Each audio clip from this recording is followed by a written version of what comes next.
Assalamualaikum warahmatullahi taala wabarakatuh. Jadi alhamdulillah, para hadirin hadirat yang dirahmati Allah taala, biasalah kita mendengar dalam akhir surah Al-Munafiqun, a'udzubillahi minasyaitonir rajim, ya ayyuhallazina amanu la tulhikum amwalukum wala auladukum an dzikrillah wa may yaf'al dzalika faulaika humul khasirun. Wahai orang-orang yang beriman, janganlah kamu, kita semualah dicuaikan oleh amwalukum wa auladukum, harta-harta kamu dan anak pinak kamu. Barang siapa yang dicuaikan oleh dua yang disebutkan tadi, faulaika humul khasirun, maka jadilah dia orang yang merugi, khususnya dalam kehidupan di akhirat. Jadi amwaluhum maknanya harta yang dicuaikan oleh harta dan anak pinak, kaum keluarga. Kembali kita dalam konsep wakaf ini, ia berkaitan dengan harta. Maksudnya harta ini ada satu masa membantu kita, tetapi satu masa lain ia boleh membawa bencana kepada kita. Bila mana harta yang Allah Ta'ala kurniakan kepada kita salurkan kepada tempat yang sepatutnya, maka kita mendapat ganjaran pahala.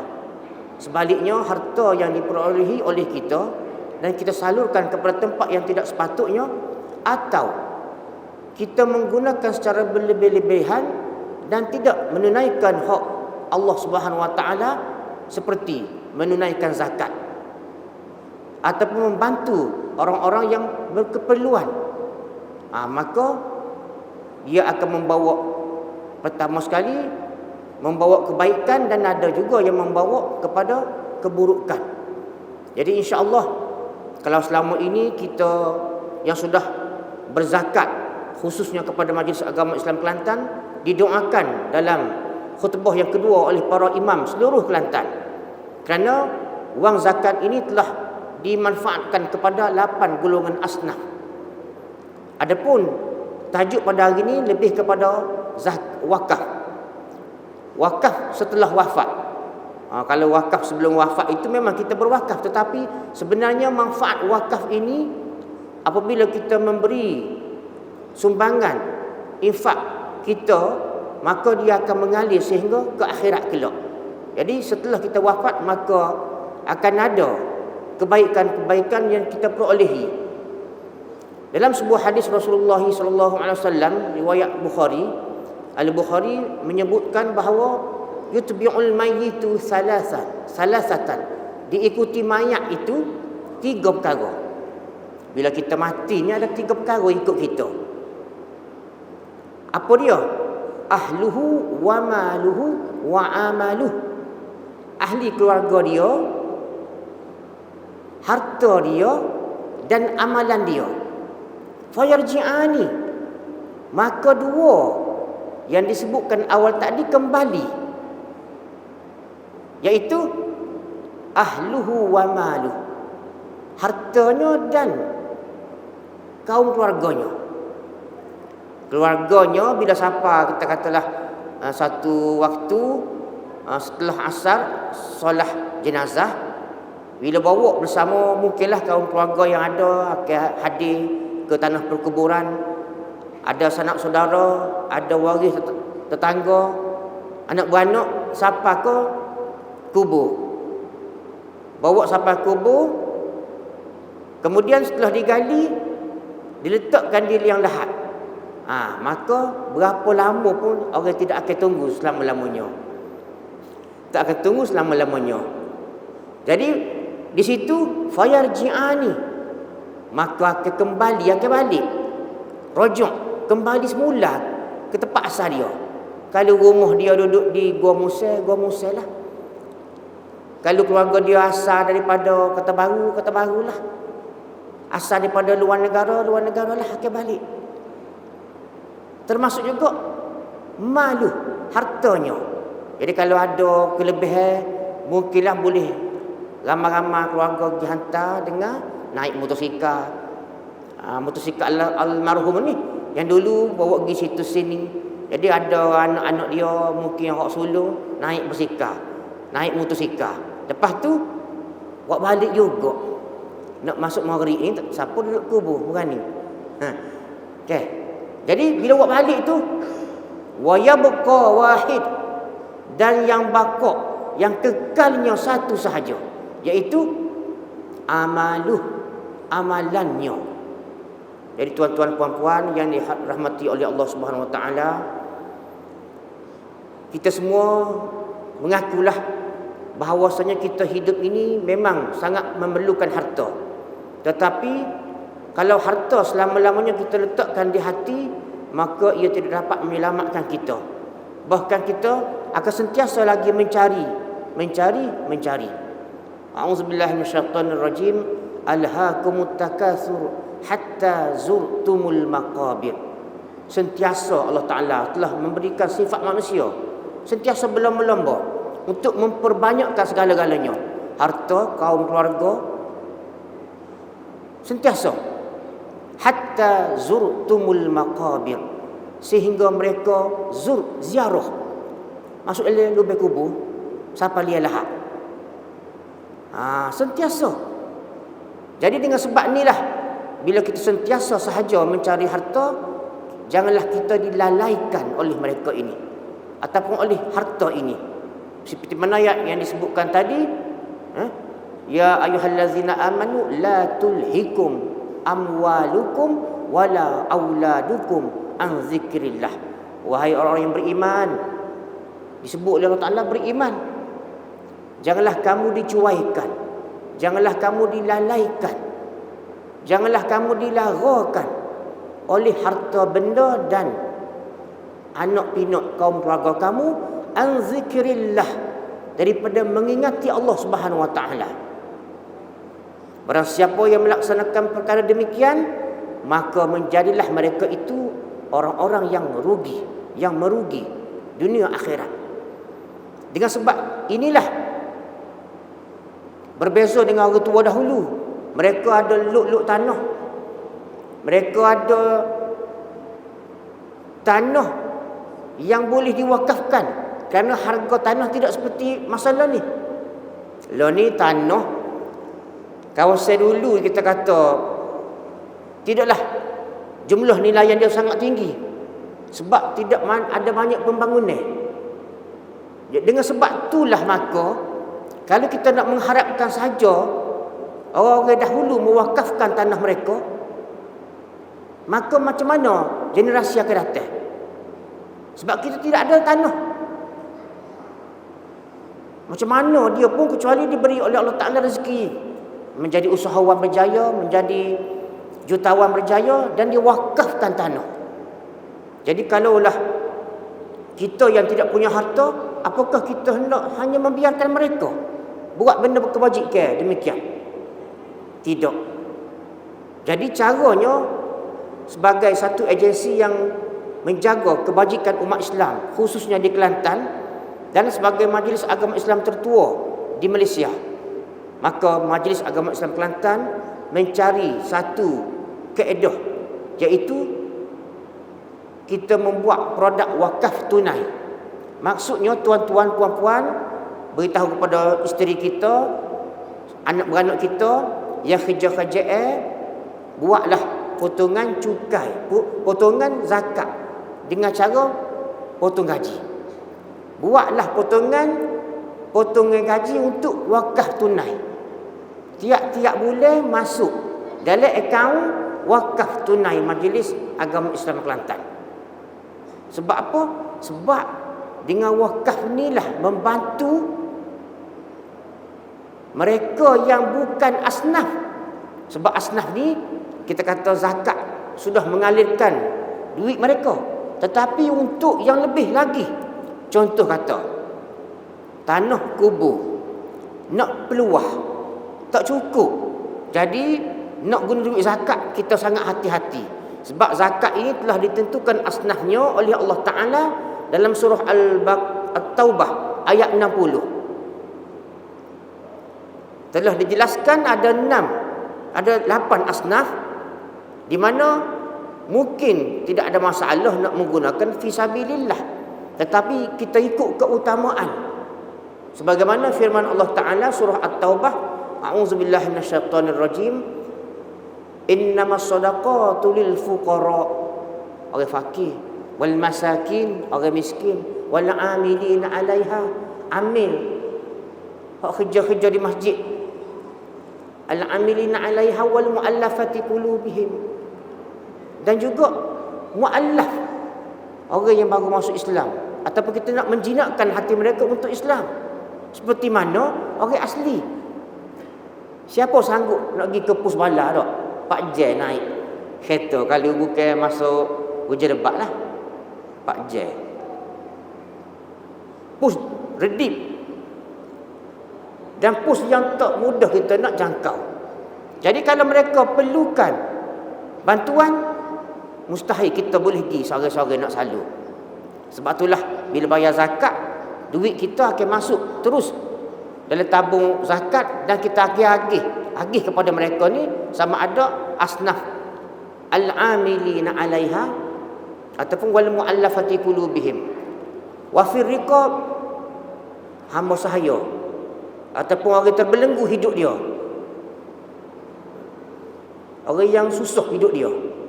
Tak semestinya orang miskin, sebenarnya tidak semestinya orang fakir, tetapi orang yang contoh kata terbelenggu hidup lah ni, dia sudah diberi satu janji orang daripada luar negara bahawa masuk kerja di Malaysia untuk mendapat gaji sekian-sekian dengan cara baik. Kedai makan, bila dia mari Malaysia, dianya kerja terpaksa, tempat sembelih makanan binatang tidak halal. Jadi sebagai kita orang Islam, macam mana nak bantu? Pasport sudah diambil oleh sindiket ni. Inilah pentingnya kalau kita bayar sendiri zakat, bila kita nak tolong mereka ni? Nak bayar sendiri zakat nak sampai mana duit ni? Bila nak sampai kepada nak tolong orang-orang Islam mari sini terpaksa dibelenggu hidup mereka kerana terpaksa bekerja di tempat yang bukan Islam dan dipaksa tidak sembahyang. Maka badan bertanggungjawab adalah kerajaan. Majlis boleh dengan kuasa yang ada kita bayar mana yang patut, dan kita bawa sindiket ini kepada pihak berkuasa. Mereka yang Muslim ini, kita boleh dengan duit zakat inilah asnaf ar-riqab, terbelenggu hidup dia, kita hantar balik tempat dia. Kalau Indonesia lah, kalau Filipina lah, kalau Patani lah. Kalau kita bayar sendiri zakat, tak mampu nak tolong ni, kita tak tahu kisah yang berlaku dalam masyarakat kita. Wal mu'allafati qulub wa fi riqab wal gharimin, orang berhutang. Orang berhutang nak jual goreng pisang tepi jalan, buat kedai.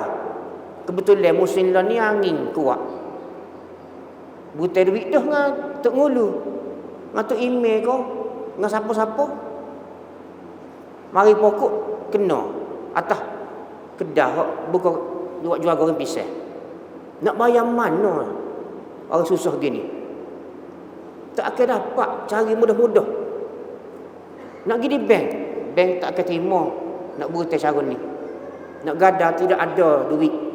Susah sebenarnya kalau yang betul-betul susah.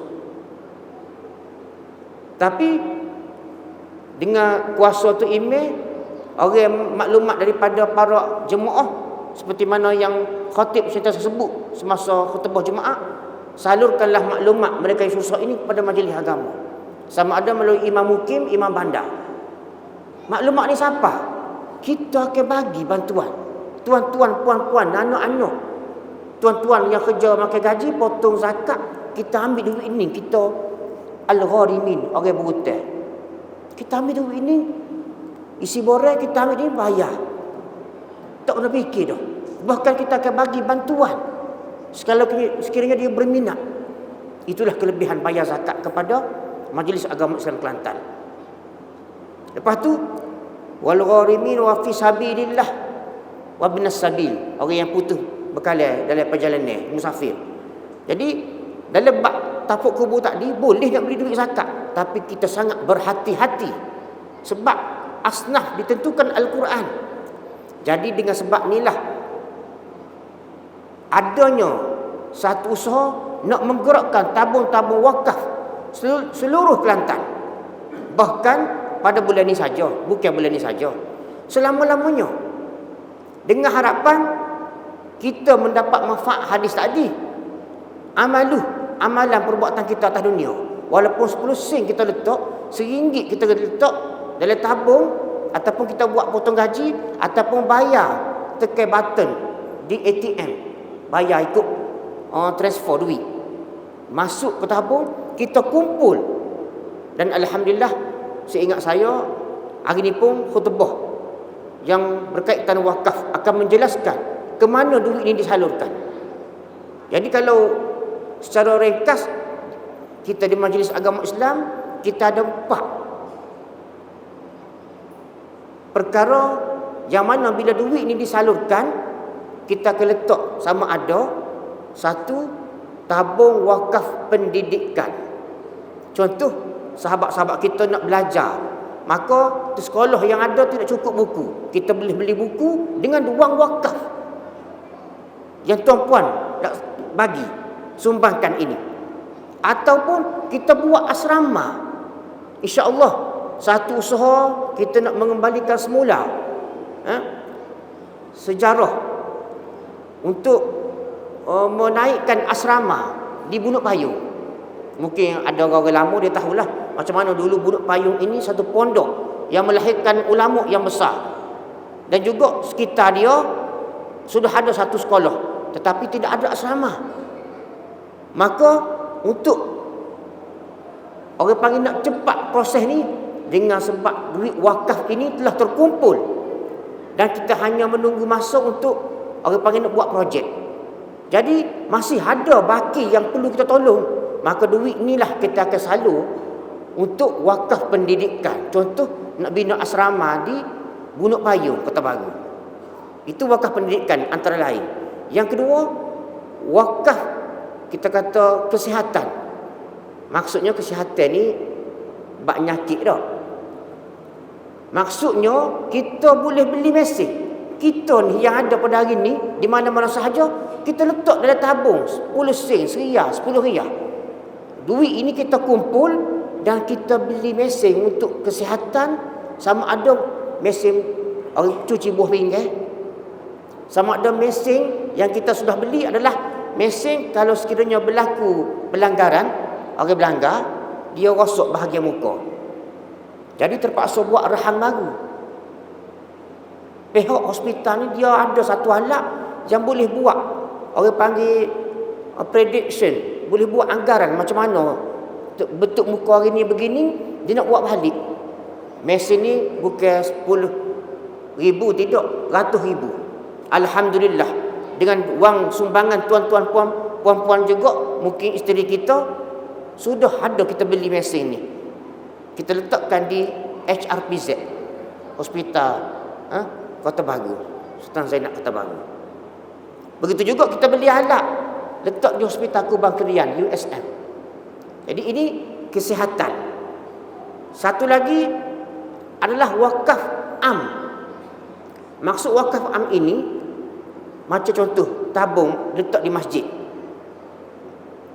Wakaf am ini kita boleh gunakan untuk apa-apa sahaja. Contoh, alhamdulillah Majlis Agama Islam Kelantan sudah membuat tanda air ala Kejeli dengan Kuala Kerai. Tak.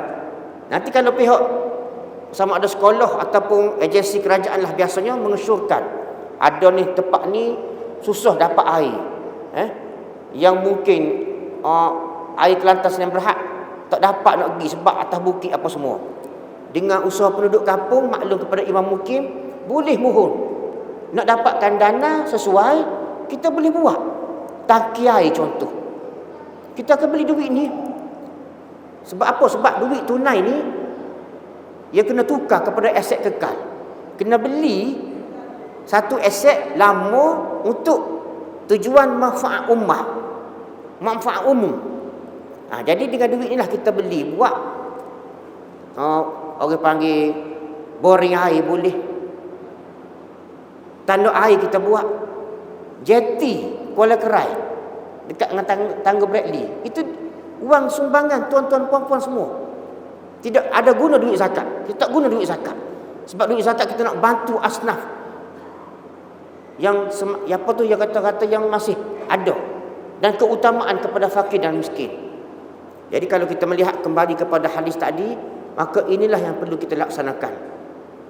Bila mana kita bila meninggal dunia kelak, 3 sahaja yang ikut kita. Pertama tadi disebutkan, pertama sekali kaum keluarga kita akan ikut sekali dengan mayat sampai kubur. Yang kedua, harta kita. Bawa belakanglah, kalau hujan ambil payung. Harta tu payung kita. Motosikal kita bawalah anak sulung bawa pergi kubur. Sampai masa orang lain semua balik. Maka fayarji'ani, maka kembalilah harta ni. Kaum keluarga kita, harta kita. Wa yabqa wahid, yang kekal adalah amalan kita. Wa yabqa wahid amaluh, iaitu amal perbuatan yang telah kita laksanakan atas dunia ni. Antaranya ialah dengan sedekah jariyah, sedekah yang mengalir sehingga kita meninggal dunia, iaitu berwakaf. Jadi tuan-tuan puan-puan, hadirin hadirat yang dirahmati oleh Allah Subhanahu Wa Taala, sebab itulah makna wakaf ialah berhenti. Sebab kita baca Quran, Quran pun dia ada alamat kan. Wakaf dengan ibtidai, wakaf dengan nak mula balik. Ada wakaf yang dibolehkan. Contoh wakaf ittirari. Ini dalam bab tajwid. Wakaf ittirari ni wakaf kerana kita terpaksa. Contoh bersing. Bismillahirrahmanirrahim. Acih. Terpaksa. Baca semula. Bismillahirrahmanirrahim. Ini dalam istilah tajwid. Maksudnya berhenti. Tak, sebab ada sebab lain. Bersih kau, nak batuk kau. Jadi carilah wakaf yang sempurna. Ada tanda dalam Quran kan, dia tulis macam-macam tanda. Jadi dalam bah harta, wakaf ini juga makna berhenti. Iaitu bila mana kita mewakafkan tanah kita, mewakafkan duit kita, maka sudah menjadi hak Allah Subhanahu Wa Taala.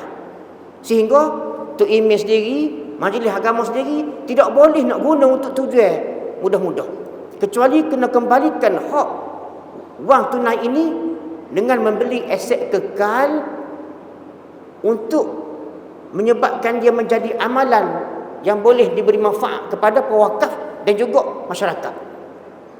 Sebab tu bila wakaf tanah kubur, tak nak tukar. Orang tua dulu wakaf tanah kubur, kita takut. Tanah kubur almarhum ayah kita ni bagi sekali dengan luk kita. Jadi kita kata tak buat lagi, tak tanah lagi mayat ni, tak imeh dah. Tak tanah lagi mayat ni. Jadi kita nak tukar lah, nak jadi wakaf, buat masjid lah orang mari. Kalau kubur ni orang tak mari, orang tinggal. Gali-gali tak jenazah tinggal. Kalau masjid ni orang mari ramah. Tak boleh. Tidak boleh. Sebab wakaf khas untuk kubur-kubur, kekal selama-lamanya. Kalau lafaz wakaf orang dulu disebut sehingga ada matahari dan bulan. Kalau tuan-tuan puan-puan di sini ada mahasiswa buat kajian, boleh kita tengok lafaz surat cara wakaf orang dulu buat. Ada sebahagiannya menyebutkan inilah harta wakafku yang aku dimiliki sempurna oleh aku dan aku wakafkan bagi tujuan masjid kerana Allah Ta'ala selama-lamanya selagi ada matahari dan bulan. Hebat. Ada lafaz tu. Kalau ada siapa-siapa buat kajian, silakan ke majlis agama. Nak beritahunya, majlis hanya menjaga sahaja tanah ni. Nak buat apa pun tidak boleh. Sebab niat khas untuk kubur. Begitu juga kalau niat untuk tapak masjid, maka selama-lamanya masjid. Kalau tuan-tuan tahu Masjid Keruh. Masjid Keruh Masjid Keruh kita Kuala Kerai tu, Bila mana masjid baru dibuat, majlis beli tu tanah dengan kerjasama kerajaan. Masjid lama tetap dijadikan masjid iktikaf. Sebab nak jaga al-man'u al-habsu, terhenti seperti mana orang dulu kerajaan sendiri wakaf untuk masjid, maka masjidlah selama-lamanya. Sebab hari tu buat kajian kan, buat lebuh raya kan, besar jalan. Jadi tuan-tuan puan-puan, selain daripada wakaf tunai, sama-samalah membantu. Kalau sekiranya ada, kita tahu kampung kita tanah yang tak dapat diselesaikan lagi sebab pewakaf meninggal dunia, pewakaf mati, tolonglah selesaikan ketika mana kita masih ada umur. Sebabnya kita tidak tahu macam mana akan datang. Mungkin lah ni kita kata tak apalah, saka semua anak beranak tahu wakaf untuk masjid. Kita lah ni bila anak kita mati, cucu kita mati, tanah tu dari segi hak milik, geran tanah tetap nama pemilik dia. Kalau mati tahun 1915 lagi, masih tetap nama dia. Kalau kerajaan terpaksa buat acquire, buat pengambilan balik tanah, itu tidak akan bayar kepada siapa-siapa. Sebab tak tahu siapa ni. Lebih 10 tahun duit ni dia sipir nak bayar, tapi selagi pusaka tidak selesaikan, maka duit ni dia masuk dalam satu tabung kewangan. Selagi tidak dituntut, rugi duit ini tidak dimanfaatkan untuk ummah. Sebab itulah cubalah ikhtiar. Biasa berlaku untuk surau, kita panggil balasah, tapak kubur. Hak kita tahu tak selesai, maklumlah kepada Imam Mukim. InsyaAllah Imam Mukim kita boleh bantu maklum kepada Imam Bandar. Imam Bandar akan maklum kepada majlis agama, ataupun nak terus kepada majlis agama pun tak ada masalah. Kalau nak hubungi majlis agama pun hubungilah, dan rujuk unit wakaf bahagian Baitul Mal Majlis Agama Islam dan Adat Istiadat Melayu Kelantan. Jadi insya-Allah dengan adanya usaha daripada pihak Majlis Agama Islam Kelantan, sangatlah berharap pihak majlis agama, tuan-tuan selaku para jemaah dapat membantu pihak MAIK khususnya membuat banyak lagi program wakaf. Banyak lagi membuat program wakaf untuk manfaat ummah. Jadi dengan sebab itulah majlis agama sendiri usaha tuan-tuan mendapatkan pengecualian cukai daripada pihak lembaga hasil dalam negeri, dapat pengecualian. Bayar wakaf tunai hak banyaklah ni. Kalau hak challenge tu tidaklah hak challenge tu kan. Hak nak resit. Bila bayar ketua email bandar kita kata kaunter Baitul Mal bayar ataupun majlis agama, resit itu boleh guna untuk pengecualian cukai 10% dia akan bagi. Jadi bayar hasil. Tapi kalau kita bayar wakaf, kalau zakat memanglah bayar zakat 10,000. Orang kerja gaji mahal, dia akan potong 10,000, tak kena bayar cukai LHDN. Wakaf dia beri bukan rebate, dia bagi ada peratus dia. Dia akan bantu juga.